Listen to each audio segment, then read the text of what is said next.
শত্রুপক্ষের ১৬০টির বেশি ড্রোন ধ্বংসের দাবি করল ইরান। যুদ্ধ শুরু হওয়ার পর থেকে এ পর্যন্ত ড্রোনের পাশাপাশি বেশ কিছু অত্যাধুনিক যুদ্ধবিমান সফলভাবে ধ্বংস করেছে বলে জানিয়েছে দেশটি। ইরানের ন্যাশনাল এয়ার ডিফেন্সের জয়েন্ট হেডকোয়ার্টার্স একটি বিশেষ বিবৃতিতে নিশ্চিত করেছে যে তাদের সামরিক বাহিনী এখন যে কোনো উন্নত প্রযুক্তির ড্রোন এবং পঞ্চম প্রজন্মের স্টেলথ ফাইটার জেট মোকাবেলায় সম্পূর্ণ স্বয়ংসম্পূর্ণ।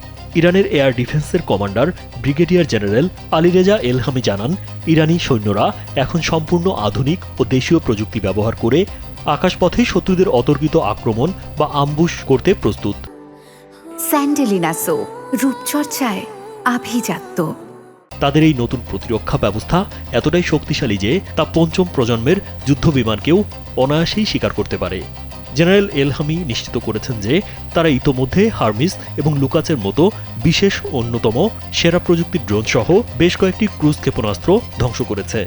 নিজস্ব প্রযুক্তিতে তৈরি এই প্রতিরক্ষা ব্যবস্থার অভিনব উদ্ভাবন এবং নতুন রণকৌশল শত্রুপক্ষকে চরম বিভ্রান্তির মধ্যে ফেলে দিয়েছে বলছেন বিশ্লেষকরা।